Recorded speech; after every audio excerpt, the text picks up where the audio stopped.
नमस्कार, मैं हूं आरजू अंसारी और आप देख रहे हैं राष्ट्रीय जगत विजन न्यूज। छत्तीसगढ़ के कोरबा जिले में स्वतंत्रता दिवस की तैयारियों के बीच एक बेहद शर्मनाक लापरवाही सामने आई है, जिसने हर देशभक्त भारतीय की भावनाओं को आहत किया है।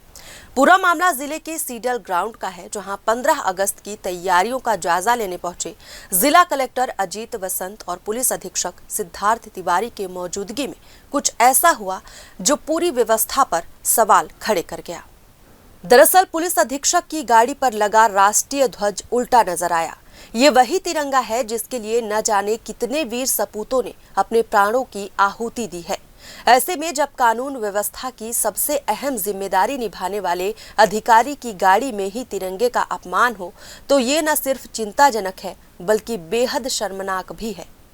इस घटना के बाद ये सवाल उठता है कि क्या हमारे देश के प्रशासनिक अधिकारी और सुरक्षा कर्मी राष्ट्रीय प्रतीकों के महत्व को लेकर सच में संवेदनशील हैं?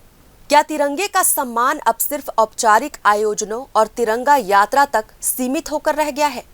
ये एक गंभीर मुद्दा है और इसकी जांच होनी चाहिए। ये देश के झंडे का अपमान है और इस तरह की लापरवाही किसी भी स्तर पर बर्दाश्त नहीं की जा सकती।